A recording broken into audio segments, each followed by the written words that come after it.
శ్రీ సచ్చిదానంద సమర్థ సద్గురు సాయినాథ్ మహారాజ్ కీ జై. శ్రీ సాయినాథాయ నమః. శ్రీ సాయి సచ్చరిత 19వ అధ్యాయం. శ్రీ గణేశాయ నమః.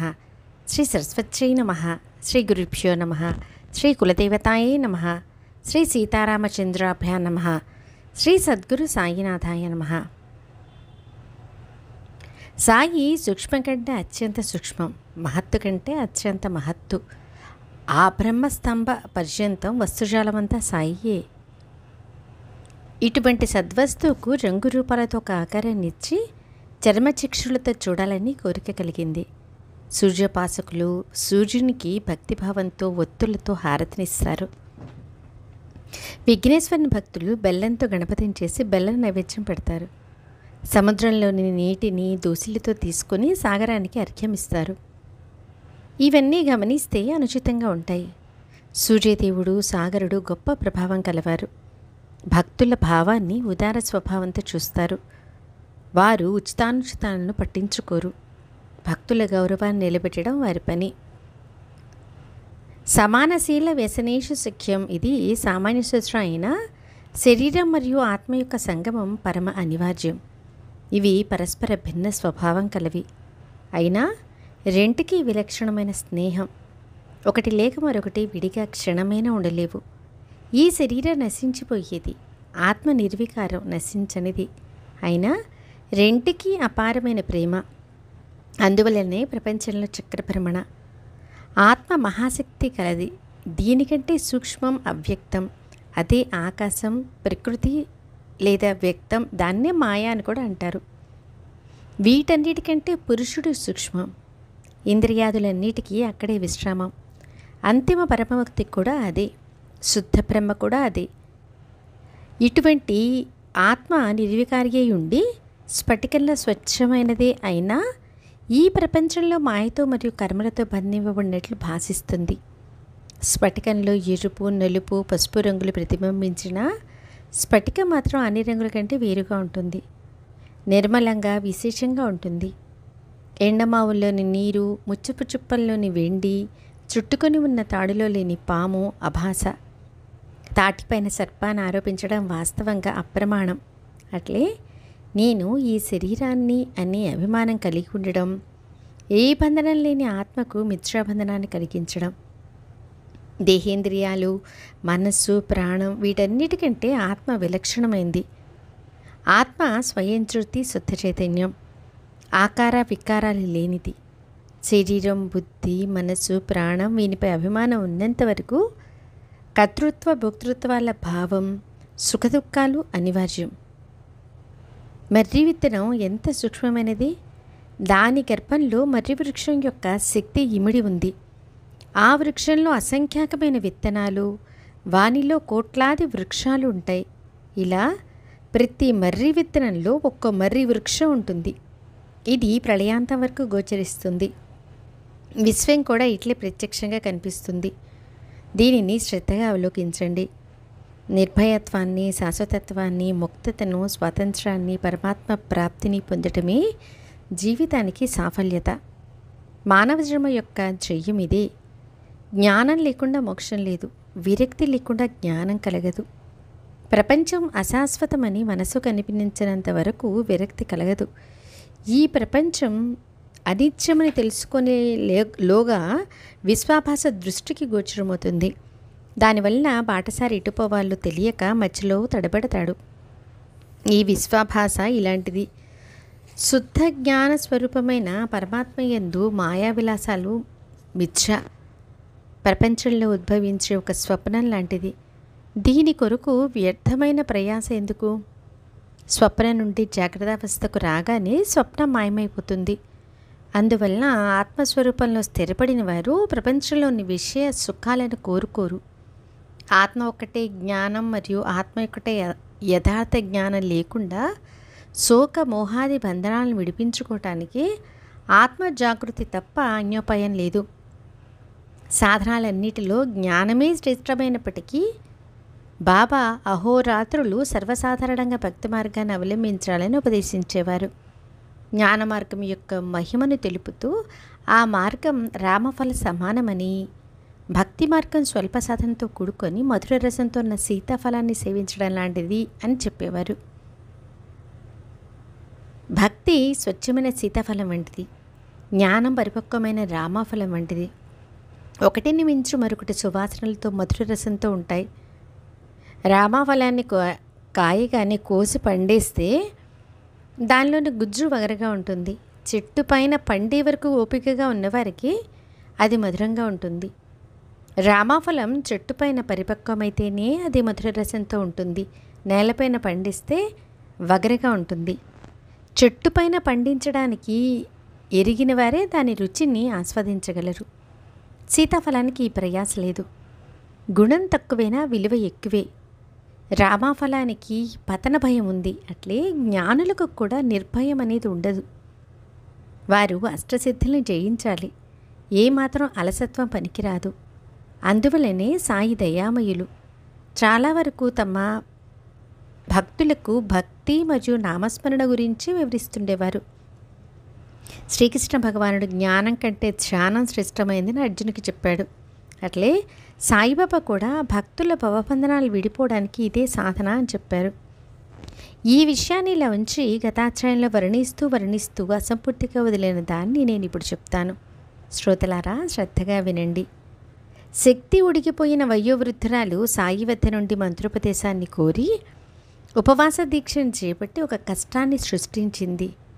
ఆమె పరిస్థితిని చూసి భీతి చెందిన మాధవరావు బాబా వద్దకు వెళ్ళి మధ్యవర్తిగా మాట్లాడాడు. ఇది పూర్వకథ. సాయి యొక్క సంకల్పాలను ప్రకాశింపచేసే ఈ చరిత్ర అనే జ్యోతి వెలిగింది. దీని వెలుగు భక్తులకు మార్గదర్శకమై వారికి యోగ్యమైన మార్గం లభించుగాక. బాబా ఆజ్ఞానుసారం మాధవరావు నాకు చెప్పాలని ఆరంభించిన సుందరమైన కథను మరలా మనవి చేస్తాను. వృద్ధురాలి నిగ్రహాన్ని చూసి బాబా ఆమె మనసును మార్చి ఆమెను అనుగ్రహించిన అభినవ కథ.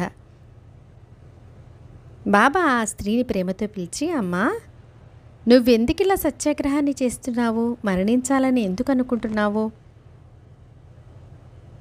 బాబా ఎవరైనా పౌడ స్త్రీని అమ్మ అని, పురుషుల్ని కాకా, బావు, బాయి అని మధురంగా పిలిచేవారు. వారి అంతరంగం ఎంత ప్రేమమయమో, వారి పలుకు కూడా అట్లే మంజుళం. దీనదయాళువైన శ్రీ సాయి దీనదుర్భరుల ఎద్దు కరుణ కలిగి ఉంటారు. ఆమెను పిలిచి తమ ఎదుట కూర్చుండబెట్టుకొని తమ గురుత్వం యొక్క గుప్తమైన తాళం చెవిని ప్రేమగా ఆమెకు చేతికిచ్చారు. ప్రపంచంలోని దుఃఖాలను ఉపశమింపచేయటానికి, భక్త చకోరాల దప్పికను తీర్చడానికి చిద్గనులైన సాయి కురిపించిన ఆనందరసాన్ని సేవించండి. అమ్మా, నిజం చెప్పు, ఇలా ఎందుకు నీ ప్రాణానికి ముప్పు తెచ్చుకున్నావు? నేను రొట్టె ముక్కలను అడుక్కునే ఫకీర్ని మాత్రమే, నాపై దయ చూపించు. నేను నిజంగా నీ బిడ్డను, నువ్వు నా తల్లివి. పరమసుఖాన్ని కలిగించే ఒక విషయాన్ని నీకు చెప్తాను, శ్రద్ధగా విను. మా గురువు గొప్ప ఔలియా, దయామయుడు. నేను వారి సేవ చేసి చేసి అలసిపోయాను, కానీ వారు నా చెవిలో ఏ మంత్రాన్ని ఉపదేశించలేదు. వారిని ఎన్నడూ వదిలిపెట్టకూడదని నా దృఢమైన నిశ్చయం. ఎంత శ్రమపడైనా వారి నోటి నుండి మంత్రాన్ని గ్రహించాలని నా కోరిక. కానీ వారు ముందు నన్ను దోచుకున్నారు. 2 పైసలనే యాచించారు. వానిని నేను వెంటనే ఇచ్చేశాను. మంత్రాల కొరకు ఎంతగానో ప్రార్థించాను. మా గురువు ఏ కోరికలు లేనివారు.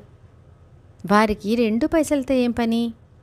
శిష్యులను డబ్బులు అడిగేవారిని నిష్కాములని ఎలా అనగలం అని సందేహించకండి. వారికి వ్యాపారకమైన పైసలపై కోరిక లేదు. వారికి పైసల ఆలోచనే లేదు. వారికి కాంచనంతో ఏం పని? వారు అడిగినవి 2 శ్రద్ధ మరియు సహనం. ఇవే 2 పైసలు, వేరే ఏవీ కావు. నేను వానిని అప్పుడే ఇచ్చేశాను. దానితో గురుమాత ప్రసన్నులయ్యారు. అమ్మా, ధైర్యమే సహనం. దీన్ని ఎప్పుడు దూరం చేసుకోకూడదు. ఎప్పుడైనా సరే ఏ కఠిన సమస్య ఎదురైనా ఇదే తీరానికి చేరుస్తుంది. పురుషులలోని పౌరుషశక్తి అనే ఈ సహనం పాప దాప దైన్యాలను నివారిస్తుంది. యుక్తి ప్రయుక్తులతో ఆపదలను తొలగిస్తుంది. భయభీతులను నెట్టివేస్తుంది. కీర్తి ప్రతిష్టలను కలిగించేది ఈ సహనమే. ఇది కష్టాలను తరిమివేస్తుంది. ఇవి ఎవరికీ అంతుపట్టనిది, ఆలోచనలకు అందనిది. సహనం సద్గుణాలకి గని. సద్విచారులకు రాణి. శ్రద్ధ మరియు సహనం ఈ రెండు స్నేహంగా ప్రాణానికి ప్రాణంలో ఉండే అక్క చెల్లెళ్ళు. సహనం లేకపోతే మనుషుల పరిస్థితి దైన్యం. గొప్ప పండితుడైన గుణవంతుడైన సహనం లేని జీవితం వ్యర్థం. గురువు మహాసమర్థులైన కేవలం శిష్యుల ప్రజ్ఞానాన్ని, గురుచరణాలలో ప్రబల నిష్టను, దృఢమైన శ్రద్ధను, ధైర్యాన్ని, సహనాన్ని ఆపేక్షిస్తారు. రాయిని మరియు రత్నాన్ని రెంటిని చక్కగా అరగదీస్తే రెండు బాగా మెరుస్తాయి. రాయి రాయిగానే ఉంటుంది, మణి మణిలా ప్రకాశిస్తుంది. మెరవటానికి రెంటిని ఒకేలా అరగదీయాలి. రాయి రత్నం యొక్క తత్వాన్ని గ్రహించగలదా? మణివలే తేజస్సుతో ప్రకాశించగలదా? రాయి తన స్వభావానుసారం నున్నగా కాగలదు. నేను 12 సంవత్సరాలు గురువు పాదాల వద్ద ఉన్నాను. చిన్నవాణ్ణి అయిన నన్ను గురువు పెద్దవాణ్ణిగా చేశారు. అక్కడ అండవస్త్రాలకు ఏ లోటు లేదు. వారికి నాపై ఎంతో ప్రేమ. వారు మూర్తిభవించిన భక్తి ప్రేమ.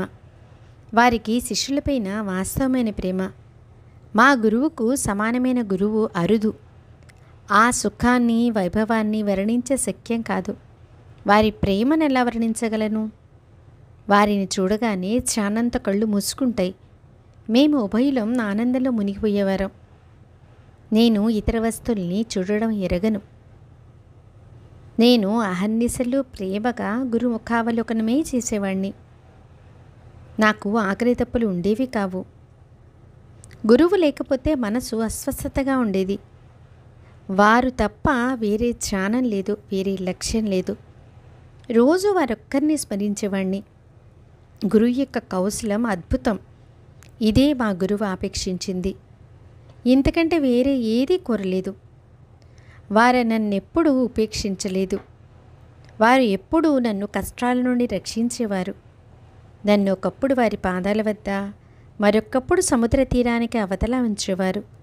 అయినా వారి సాన్నిధ్యం సుఖం దూరం కాకుండా నన్ను కృపాదృష్టితో చూసుకునేవారు. తాబేలు తమ పిల్లలకు దృష్టి ద్వారానే ఆహారం సమకూర్చేలా మా గురువు పద్ధతి కూడా అట్లే కృపాదృష్టితో పోషిస్తారు. అమ్మా, ఈ మసీదులో కూర్చొని చెప్తున్నాను, ప్రమాణపూర్వకంగా నమ్ము. గురువు నా చెవిలో ఏమీ ఊదలేదు. నేను నీగెలా ఊదుతాను? తాబేలు యొక్క ప్రేమ దృష్టి ద్వారానే పిల్లలకు సుఖం, సంతుష్టి. అమ్మా, ఊరికే ఎందుకు కష్టపడతావు? ఉపదేశం గురించి నేను ఏమీ ఎరగను. నదికి ఒక తీరాన తాబేలు ఉంటుంది. దాని పిల్లలు మరో తీరాన ఉంటాయి. వాని పాలన, పోషణ, దృష్టాదృష్టులతోనే. మంత్రాల గొడవ వ్యర్థం. నీవు వెళ్ళి అన్నం తిను. నీ ప్రాణాలకు ముప్పు తెచ్చుకోకు. ఒక్క నా యందు దృష్టి ఉంచు, పరమార్థం చేతికందుతుంది. నీవు నన్ను అనన్య దృష్టితో చూడు, నేను కూడా నిన్నట్లే చూస్తాను. మా గురువు నాకు వేరే ఏదీ నేర్పించలేదు. సాధనల సంపద అవసరం లేదు. షట్శాస్త్రాల జ్ఞానము అవసరం లేదు. కర్తాహర్త గురువేయని సంపూర్ణ విశ్వాసం ఒక్కటి తప్పకుండా ఉండాలి. అలా గురువు యొక్క మహిమ అపారం. గురువు హరిహర బ్రహ్మమూర్తి. వారి శక్తిని తెలుసుకున్న వారు ఒక్కరే త్రిజగాలలో ధన్యులు. బాబా ఆ విధంగా వృద్ధురాలికి బోధించగా ఆమె మనసులోని విషయం బలంగా నాటుకుంది. బాబా చరణాలపై శిరస్సు నుంచి ఆమె తన దీక్షను వదిలింది. ఆ కథనంతా విని ఆమె యొక్క సమర్పణ బుద్ధిని తెలుసుకొని కథలోని సార్థకతకు నా మనసులో ఆశ్చర్యం, ఆనందం కలిగాయి. బాబా యొక్క ఈ లీలను కని పరమానందంతో కంఠం గద్గదమైంది. ప్రేమోద్రేకంతో శరీరం రోమాంచితమైంది. బాబా బోధ నా అంతరంగంలో బాగా నాటుకుంది. నా గద్గద కంఠాన్ని చూసి మాధవరావు, ఏమిటన్నా సాహెబ్, ఊరికే మౌనంగా కూర్చుండిపోయారెందుకు? శరీరం పులకితమైంది కదూ. బాబాకు సంబంధించినటువంటి అనేక కథలున్నాయి, నేను ఎన్నని చెప్పను అని మాధవరావు చెప్తుండగా గంట మొగడ వినిపించింది. ప్రతిరోజు మధ్యాహ్న భోజనానికి ముందు భక్తులు మసీదుకు వెళ్ళి కూర్చుంటారు. బాబాకు విధిపూర్వకంగా గంధాక్షతలతో అర్ఘ్యపాద్యాది పూజన చేస్తారు. అటు తర్వాత బాపు సాహెబ్ జోగ్ భక్తి ప్రేమలతో పంచారతిని ఇస్తాడు. భక్తులంతా హారతిని పాడతారు. ఆ హారతి సమయాన్ని తెలుపుతూ గంట గడగడమని మోగసాగింది. నా మనసులోని సంశయం పోయింది. మేము మసీదుకు బయలుదేరాం. మధ్యాహ్న సమయంలోని ఈ హారతిని పురుషులు స్త్రీలు కలిసి చేస్తారు. స్త్రీలు మసీదు పైన, పురుషులు కింద మంటపంలోనూ ఉండేవారు. తాళాలు, తప్పెట్లు, మంగళవాద్యాలు మోగుతుండగా ఉచ్చస్వరంతో, ఉల్లాసంతో, ఆనందంగా అందరూ హారతిని పాడతారు. మేము మంటపద్వారం వద్దకు వెళ్ళాం. హారతి ఘనంగా జరుగుతూ ఉంది. పురుషులు మెట్ల వద్ద గుమికూడున్నారు. పైకి వెళ్ళడానికి స్థలం లేదు. హారతి పూర్తయ్యే వరకు కిందనే ఉండి తర్వాత భక్తులతో పాటు బాబా వద్దకు వెళ్ళొచ్చు అని నా ఆలోచన. నేను అలా అనుకున్నా. మాధవరావు మెట్లు ఎక్కి నా చేయి పట్టుకొని నన్ను కూడా బాబా వద్దకు లాక్కొని వెళ్ళాడు. బాబా తమ స్థానంలో నిశ్చలంగా కూర్చొని చిలుము పీలుస్తున్నారు. వారి ఎదుట జోగు ఎడమ చేత్తో గంట వాయిస్తూ పంచారతిని ఇస్తున్నాడు. అలా ఆ ఆరతి సమయంలో మాధవరావు బాబా యొక్క కుడివైపున కూర్చొని నన్ను బాబా ఎదురుగా కూర్చోబెట్టాడు. శాంతమూర్తి, సత్పురుషుల శిరోమణి అయిన బాబా మంజుల స్వరంతో, శ్యామరావు నాకు దక్షిణగా ఏమిచ్చాడు అని అడిగారు. బాబా, ఇదిగో శ్యామరావు ఇక్కడే ఉన్నాడు. దక్షిణకు బదులుగా నమస్కారాలను ఇస్తాను. అవే నీకు బాబాకి సమర్పించే 15 రూపాయలు అని అన్నాడు అని చెప్పాను. సరే, మీరు ఉభయులు ముచ్చటించుకున్నారా? మీరేం మాట్లాడుకున్నారు? అదంతా నాకు చెప్పు. నమస్కారాలు కదా, అలా ఉండని. అతనితో మాట్లాడిందంతా ఏమిటో నాకు వినిపించు అని వారనగా జరిగిన వృత్తాంతాన్ని బాబాతో చెప్పాలని నాకెంతో ఉత్సాహంగా ఉంది. కానీ గట్టిగా హారతి చప్పుడు. నాలోని పరమానందం నా పెదవుల నుండి ప్రవహించింది.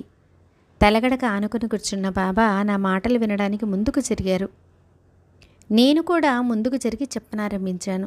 బాబా, అక్కడ విన్న వృత్తాంతం మనసుకు మధురంగా అనిపించింది. అందులోని ఆ ముదుసలి స్త్రీ కథ అత్యంత అద్భుతం.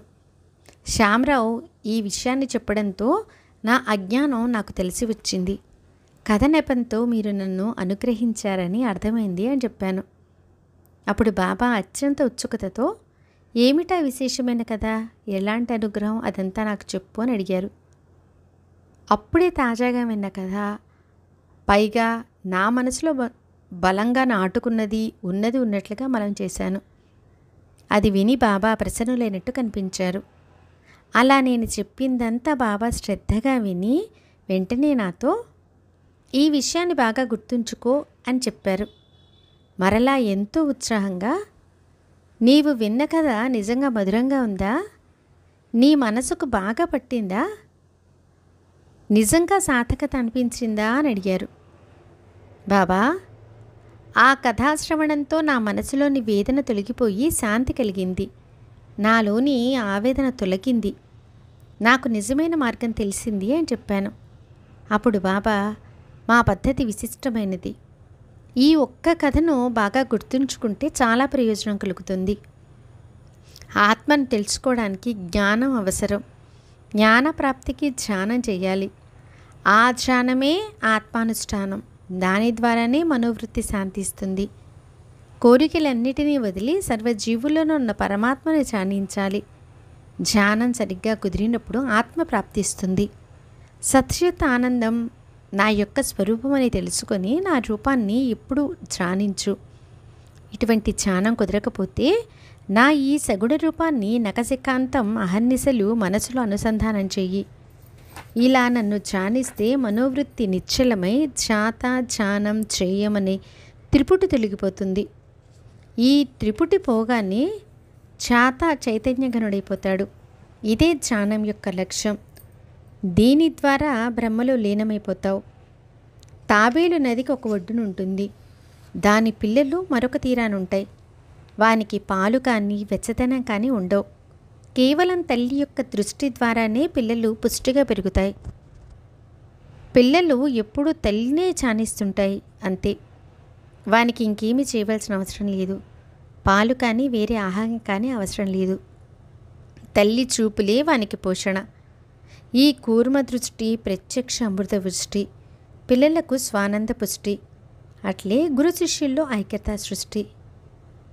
సాయి నోటి నుండి వచ్చిన ఈ వచనాలు ముగిసేసరికి హారతి చప్పుడు ఆగి శ్రీ సచ్చిదానంద సద్గురుకి జై జై అంటూ అందరూ కేకలు వేశారు. నీరాజనోపచారాలు, విస్తారమైన హారతి ముగిశాయి.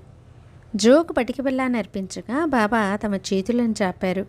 ఆ చేతుల నిండా జోకు నిత్యక్రమానుసారం ప్రతి బెల్లాన్ని దోశల నిండా ప్రేమపూర్వకంగా పెట్టి నమస్కరించాడు. ఆ మొత్తం పటిక బెల్లాన్ని బాబా నా చేతుల్లో గుమ్మరించి, నేను చెప్పిన విషయాలన్నిటినీ మనసుకు బాగా పట్టించుకుంటే నీ స్థితి ఈ పటిక బెల్లం వల్లే అవుతుంది. నీ మనసులోని కోరికలు, సంశయాలు తీరుతాయి అని చెప్పారు. నేను బాబాకు అభివందనం చేసి, బాబా నాకు మీ ఆశీర్వాదనమే చాలు, నన్ను రక్షించండి అని వారి కరుణను ప్రార్థించాను. అప్పుడు బాబా కథను శ్రవణం, మననం, నిధిధ్యానం చేస్తే స్మరణ మరియు ధ్యానం కుదిరి ఆనందగనుడైన పరమాత్మ ప్రకటమవుతాడు. చెవులతో విన్న కథనంతా నీ మనసుకు పట్టించుకుంటే శుభప్రదమైన గని తెరుచుకుంటుంది. నీ పాపాలు ప్రక్షాళనమవుతాయి. తుఫాను గాలి వీచితే సముద్రంపై అలలు లేచి అసంఖ్యాకమైన బుడగలు నురుగు తీరానికి కొట్టుకొస్తాయి. అలలు, బుడగలు, నురుగు, సుడిగుండాలు ఇవన్నీ అనేక రకాలుగా కనిపించే ఒకే నీరు. ఇదంతా దృష్టిలోని భ్రమ కారణంగానే. గాలి శాంతించగానే అన్నీ ఒక్కటే. ఎందుకు ఈ విధంగా జరిగింది అనో, లేదా ఎందుకు నాశనమైంది అని అందామా, జరిగిందంతా మాయా లీల అని అర్థం చేసుకోవాలంతే. సృష్టిలో జరిగేవన్నీ ఇట్లే అని గ్రహించి వివేకులు నశ్వరమైన వానిని కోరరు. వారు శాశ్వతమైన ఆత్మను సాధిస్తారు. జ్ఞానం కంటే ధ్యానం శ్రేష్టమైంది. ధ్యానానికి యథార్థమైన జ్ఞానం ఉండాలి. బ్రహ్మతత్వం గురించి పూర్తిగా జ్ఞానం లేకపోతే ధ్యానం సరిగ్గా కుదరదు. సమ్యక్ విజ్ఞానానికి ధ్యానం మూలం. దీనికి ప్రత్యేగాత్మానుష్ఠానమని పేరు. అయితే క్రియారహితమైన దానిని ఎలా ధ్యానించాలి? ప్రత్యేగాత్మయే ఈశ్వరుడు మరియు ఈశ్వరుడే గురువు. ముగ్గురిలో అణుమాత్రమైన భేదం లేదు. వారిని వేరువేరుగా చూసిన వారు నష్టపోతారు. నిధిధ్యాస పరిపక్వమైతే ధ్యానం ఒకటైపోతే నివాత దీప కళిక వల్లే చిత్తం శాంతిస్తుంది. అదే సమాధి. ఏ కోరికలు లేక సర్వజీవులను ఒక్క పరమాత్మయే అని మరియు ఒక్క ఆత్మ తప్ప రెండవ వస్తువు ఏదీ లేదని అద్వితీయ జ్ఞానంతో నిర్భయం కలిగితే అప్పుడు ఆత్మ ధ్యానం కుదురుతుంది. అజ్ఞానం వలన చేసే కర్మబంధనాలతో సంబంధం తొలగిపోతుంది. విధి నిషేధాల నిర్బంధాలు వదిలిపోతాయి. అప్పుడు మోక్షంతో కలిగే ఆనందాన్ని అనుభవిస్తారు. ఆత్మ అసలు ఉందా లేదా? ఉంటే అంతా ఒక్కటే ఉందా లేక వేరువేరు చోట్ల వేరువేరుగా ఉందా? ఆత్మ కర్తయా లేక కర్మలు చేసేదా? ఏ కర్మలు చెయ్యనిదా అని ముందుగా షట్శాస్త్రాలు వెతికి తెలుసుకోవాలి. ఆత్మ ఒక్కటే అన్న ప్రత్యక్ష అనుభవ జ్ఞానమే జ్ఞానానికి పరాకాష్ట. అక్కడే మోక్షం మరియు పరమానంద ప్రాప్తి. అంధునికి ఏనుగును గుర్చి వర్ణించడానికి బృహస్పతి వంటి వక్తని తీసుకుని వస్తే మాత్రం అతని వాక్చాతుర్యం ఏనుగు రూపాన్ని చూపించగలదా? అట్లే వాక్కుకు అతీతమైన దాన్ని వర్ణించ వీలు కాదు. వక్త యొక్క నోరు, అంధుని చెవులు అతనికి చూపునివ్వగలవా? ఏనుగు స్వరూపాన్ని చూడడానికి అంధునికి ఉపయోగపడేవి నిజంగా నేత్రాలే కదా. మరి ఆ నేత్రాలు లేనప్పుడు అంధుడు ఏనుగును ఎలా చూడగలడు? అట్లే గురువు దివ్య నేత్రాలను ప్రసాదించినప్పుడే జ్ఞానప్రాప్తి. సాయి స్వరూపం యథార్థ జ్ఞానం. వారు మూర్తిభవించిన పరిపూర్ణ జ్ఞానమని తెలుసుకోవటమే వారి ధ్యానం, అనుష్ఠానం. అదే వారి దర్శనం. అజ్ఞానం నుండి, కోరికల నుండి, కర్మబంధనాల నుండి విమోచనం కావాలంటే వేరే ఇతర సాధనలు లేవు. దీనిని బాగా తెలుసుకోవాలి. సాయిబాబా మీ వారు కాదు, మావారు కాదు. వారు సర్వజీవులలో ఉండే పరమాత్మ. సూర్యుడు సకల జగానికి సంబంధించినట్టు బాబా అందరికీ చెందినవారు. ఇప్పుడు వారి మాటలను వినండి. సర్వసాధారణమైన అవి అమూల్యమైనవి. వానిని ఎప్పుడూ స్మరణయందుంచుకుంటే ఫలప్రదం. పూర్వజన్మ రుణానుబంధం లేకుండే ఎవరూ ఎక్కడికి వెళ్ళనే వెళ్ళరు. మానవులే కాదు, పశుపక్షులు కూడా అంతే. అందుచేత ఎవరిని పొమ్మని తరమకండి. వచ్చేపోయే వారిని ఆదరించండి. దప్పికగొన్న వారికి నీరు, ఆకలిగొన్న వారికి అన్నం, బట్టలు లేని వారికి బట్టలు, అట్లే విశ్రమించడానికి చోటునిస్తే శ్రీహరి సంతుష్టుడవుతాడు. ఎవరికైనా డబ్బు అవసరమైనప్పుడు ఇవ్వడానికి నీ మనసు సందేహిస్తే ఇవ్వవద్దు, కానీ వారిపై కుక్కలా అరవకు. ఎవరైనా 100 మాటలన్నా సరే స్వయం కఠినంగా బదులివ్వకు. నిరంతరం సహనాన్ని వహిస్తే అపారమైన సుఖం కలుగుతుంది. ప్రపంచం తలకిందులైనా మనం వెనక ముందు కాకూడదు. నిశ్చలంగా మన స్థలంలోనే ఉండి తమాషాను చూడాలి. నీకు నాకు మధ్యనున్న గోడ పడగొట్టేసి చూడు, అప్పుడు రాకపోకలకు ప్రశస్తమైన మార్గం ఏర్పడుతుంది. నేను నువ్వు అనే భేదబుద్ధియే గురు శిష్యుల మధ్యనున్న గోడ. దానిని పడగొట్టకపోతే అద్వైత స్థితి లభించదు. అల్లా మాలిక్, అల్లా మాలిక్, అతడు కాక రక్షకుడు ఎవరూ లేరు. అతని లీల అలౌకికం, అంతులేనిది, అర్థం కానిది. అతడు ఏది తలిచితే అదే అవుతుంది. తనని చేరుకునే మార్గాన్ని అతడే చూపిస్తాడు. ఆ సమయం వస్తే క్షణం పట్టకుండా మనోభిష్టం తీరుతుంది. రుణానుబంధం కారణంగా భాగ్యవశాత్తు మీరు నేను కలుసుకున్నాం. పరస్పరం ప్రేమగా ఉంటూ సుఖాలను సంతుష్టిని అనుభవిద్దాం. ఇక్కడ అమరులెవరున్నారు? పరమార్థాన్ని సాధించిన వారే కృతార్థులు. శ్వాసోచ్ఛ్వాసలతో నడుస్తున్నంత వరకు జీవులుగా మాత్రమే ఉంటారు. బాబా యొక్క ఈ కృపావచనాలు చెవుల్లో పడగానే దప్పికగొన్న వారికి నీరు లభించినట్లుగా ఆతురతతో ఉన్న నా మనసుకు ఆనందం కలిగింది. ఎనలేని ప్రజ్ఞ, దృఢమైన శ్రద్ధ ఉన్న సాయి వంటి గురువు యొక్క శక్తి లభించడానికి బలమైన దైవ శక్తి అవసరం. ఇందులోని సారం చూడగా భగవంతుడు గీతలో నిర్ధారణగా చెప్పినట్లు, ఏ యథామం అంటే సర్వభారాలు కర్మలపైనే. యథాకర్మ యథాశ్రుత, కర్మను ఎలా అభ్యాసం చేస్తే అలాగే హితం కలుగుతుంది. ఇది ఈ అధ్యాయంలోని ఉద్దేశం. ఇదే ఇందులోని బోధామృతం. అనన్య చింతకం తోమా, ఇదే భగవద్గీతలోని మర్మం. అనన్యభావంతో ఆరాధించే వారి యోగక్షేమాల్ని గోవిందుడు చూస్తాడు. ఈ మధుర ఉపదేశాలు విని దేవాన్ భావయతానేనా అన్న స్మృతి వచనం స్మరణకొచ్చింది. భగవంతుని భక్తిగా ఆరాధిస్తే అతడు మిమ్మల్ని ప్రేమిస్తాడు. నీవు బాగా ప్రయత్నం చెయ్యి. పాలను అంటే ఫలితాన్ని గుర్చిన చింతను వదిలిపెట్టు. పాలగిన్నె పట్టుకొని నేను మీ వెనకే నిలబడి ఉన్నాను అని చెప్తే, ప్రయత్నం నేను చేస్తాను, పాలగిన్నెను మీరే ఖాళీ చేయించాలి అని అంటారేమో. అటువంటిది నాకు తెలియదు. చేసే పనిలో దక్షత ఉండాలి అన్న బాబా యొక్క ఈ ప్రతిజ్ఞావాణిని ప్రమాణపూర్వకమని తలచి ప్రవర్తించే వారెవరైనా సరే ఇహపర సుఖాలగానే లభించినట్టు భావించాలి. ఇప్పుడు శ్రోతలకు మరో విన్నపం. ఒక్క క్షణం సుస్థిరమైన మనసుతో బాబా నా నిశ్చయాన్ని బలపరిచిన స్వానుభవ కథను వినండి. మన మనసులలో మంచి సంకల్పం కలిగితే సాయి మహారాజు ప్రోత్సాహపరిచి తమ పెదవులు కదపకుండానే అనుగ్రహదానం చేసిన విషయాన్ని వినండి. వారికి అనన్యంగా శరణుచొచ్చి భక్తి యొక్క కౌతుకాన్ని అవలోకించి ఆ పైన సాయి యొక్క లీల విశేషాన్ని నిత్యనూతనంగా అనుభవించండి. ప్రాతకాల సమయం నిద్ర నుండి మేలుకోగానే మనసులో మంచి ఆలోచన తరంగాలు లేస్తే దానిని మరింతగా బలపరచాలి. ఆ వృత్తినే పోషిస్తే అత్యంత సంతోషం కలుగుతుంది. బుద్ధి కూడా వికసిస్తుంది. మనసుకు ప్రసన్నత కలుగుతుంది అని ఒక సత్పురుషుని వచనం. దీనిని అనుభవపూర్వకంగా తెలుసుకోవాలనిపించింది. అట్లే అనుభవమై శాంతి లభించి అది వింతగా అనిపించింది.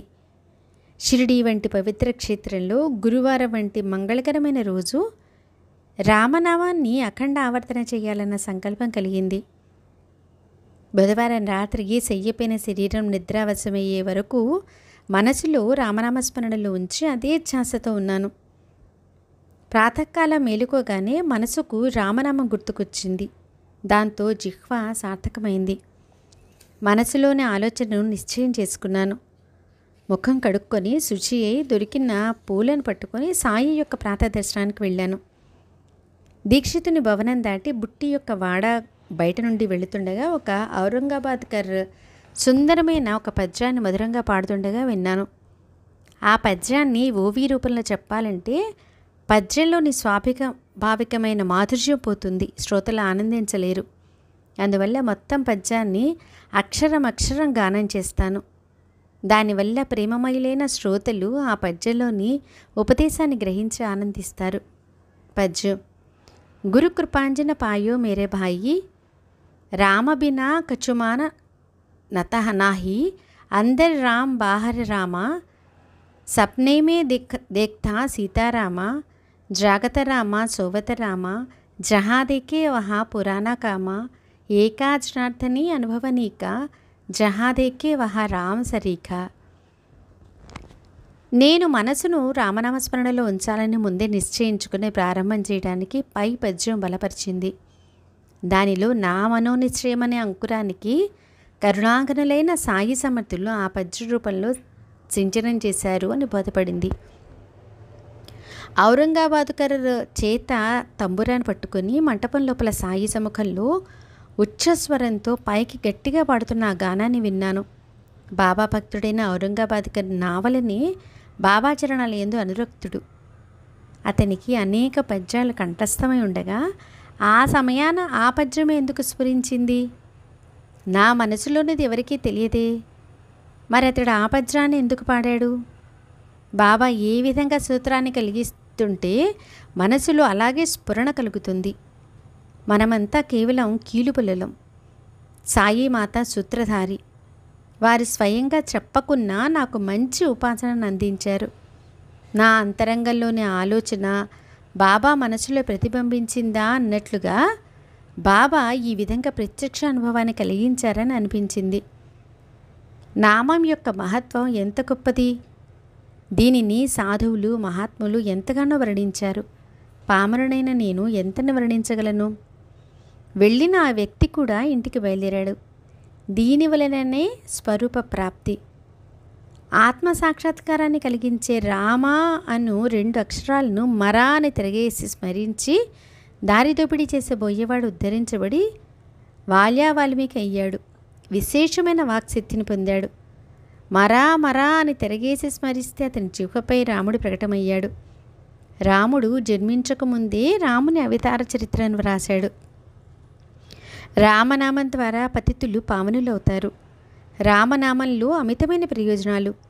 రామనామంతో భేదబుద్ధి తొలగి సమభావం కలుగుతుంది. రామనామంతో బ్రహ్మప్రాప్తి. రామనామావర్తనతో జనన మరణాలు తొలగిపోతాయి. ఒక్క రామనామస్మరణతో కోటి లాభాలు.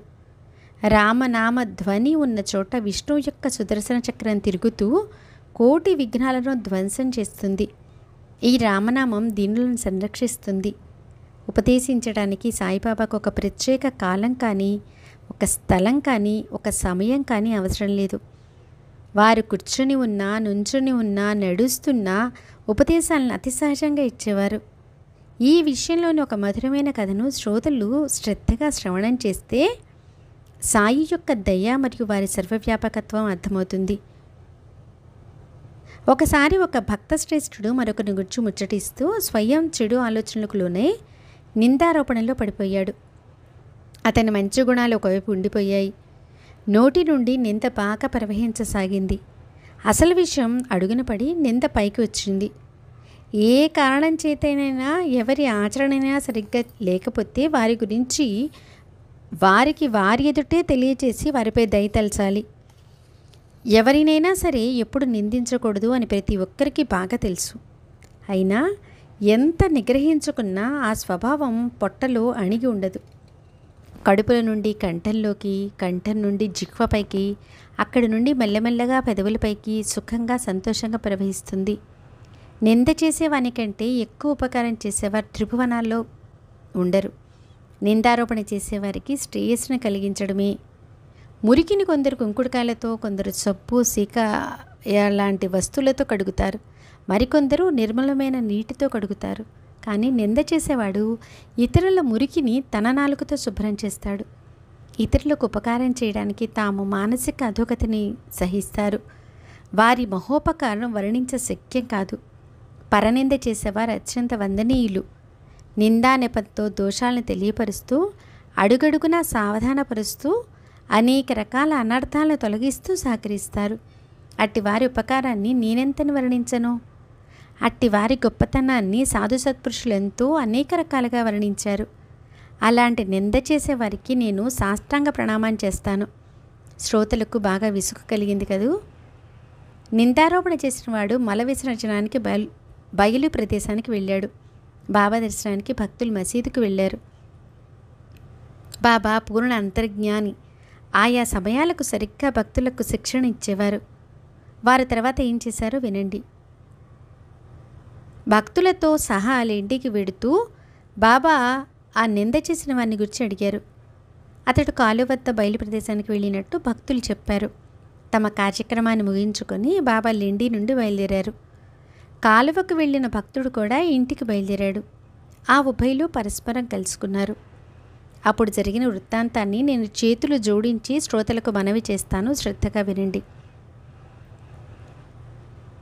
అక్కడ ఒక కంచె పక్కన ఒక ఊర పంది మలాన్ని మృష్టాణంలాగా చప్పరిస్తూ తినేస్తోంది. బాబా తమ చేతితో దాన్ని అతనికి చూపించారు. చూసావా, జనుల మలం దాని జిహ్వకు ఎంత మధురంగా ఉందో. తన ఆప్తజనుల మీద కోపాన్ని ప్రదర్శించే తన కోరికను యథేచ్ఛగా తీర్చుకుంటోంది. ఎంతో పుణ్య సంచయనం వల్ల ప్రాప్తించిన ఈ మానవ జన్మను ఇలా వ్యర్థం చేసుకునే ఆత్మఘాతకునికి ఈ షిరిడి ఏం సుఖం ఇవ్వగలదు అని అంటూ బాబా వెళ్ళిపోయారు. నింద చేసిన భక్తుడు మనసులో చాలా బాధపడ్డాడు. ఉదయం తను చేసిన నిందారోపణ గుర్తుకొచ్చింది. అతని హృదయంలో బాబా మాటలు బాగా గుచ్చుకున్నాయి. ఆయా సందర్భాలను అనుసరించి బాబా అలా భక్తులకు బోధించేవారు. బోధనలోని సారాన్ని అంతరంగంలో భద్రపరుచుకుంటే పరమార్థం ఎంతో దూరంలో ఉండదు. నా హరికృప ఉంటే నాకు మంచం పైన అన్నీ సమకూర్చుతాడు అన్నమాట నిజమే, కానీ ఆ మాట అన్న ఆచ్ఛాదనల వరకే. పరమార్థంలో కూడా అలా జరుగుతుందని భావిస్తే పరమార్థాన్ని కోల్పోవలసిందే. ఎవరు ఎలా చేస్తే అలా అనుభవిస్తారో అన్న బాబా మాటలు అమూల్యం. వారి యొక్క ఇతర వచనాలను వింటే ఆత్మానందం కలుగుతుంది. శ్రద్ధాభక్తులుంటే అవి హృదయంలోనికి చొచ్చుకొని పోతాయి. నేను జలంలో, భూప్రదేశంలో, మ్రానులలో, జనులలో, వనాలలో, దేశ విదేశాలలో, ఆకాశంలో, ప్రకాశంలో వ్యాపించి సంచరిస్తుంటాను. నేను ఒకే ప్రదేశంలో ఉండేవాణ్ణి కాను. 3.5 మూరలలో పరిమితమై ఉన్నానని, ఇదే నా వ్యాప్తి అనుకునే వారికి భ్రాంతిని తొలగించడానికి నేను శరీరాన్ని ధరించాను. అహర్నిశలు అనన్యంగా నన్ను నిష్కామంగా ఆరాధించే వారికి ద్వైతభావం లేని నాతో ప్రత్యక్ష ఏకాత్మత ప్రాప్తిస్తుంది. మాధుర్యం లేకుండా బెల్లం, తరంగాలు లేకుండా సాగరం, తేజస్సు లేకుండా కళ్ళు ఉండవు కదా. అట్లే నేను లేకుండా ఏ అమాయక భక్తుడు ఉండడు. జనన మరణాల ఆవర్తన తప్పించుకోవాలని నిశ్చయించుకున్న వారు ప్రయత్నపూర్వకంగా ధర్మానుసారంగా ప్రవర్తించాలి. నిశ్చల మనస్సుతో ఉండాలి. కఠినమైన మాటలు త్యజించాలి. ఎవరి మనసునో మాటలతో నొప్పించరాదు. ఎల్లప్పుడూ పరిశుద్ధ కర్మలయందే నిరతులై ఉండాలి. మనసును స్వధర్మంలో ఉంచాలి. మీ మనోబుద్ధులను నాకు సమర్పించి నన్ను ఎల్లప్పుడూ స్మరించండి. ఇలా చేస్తే శరీరానికి ఎప్పుడు ఏం జరిగినా ముమ్మాటికి ఏ భయం ఉండదు. అనన్యంగా నా యందు దివ్య దృష్టి ఉంచి నా కథలను వర్ణించేవారు, వినేవారు ధన్యులు. నా స్మరణ తప్ప అన్య ఆలోచనలు ఏవీ లేకుండా ఉంటే చిత్తం పరమాత్మలో లీనమైపోతుంది. నా శరణు పొందు, నా నామాన్ని స్మరించు అని అందరికీ బాబా చెప్పారు. దానితో పాటు నేను ఎవరు అని తెలుసుకోవడానికి శ్రవణ మననాలను ఆజ్ఞాపించారు. ఒకరికి భగవన్నామస్మరణ, ఒకరికి భగవద్గీత శ్రవణం, ఒకరికి భగవత్పాద పూజ, ఇలా విభిన్న ప్రకృతి కల వారికి వీరు సాధనాలు చెప్పారు.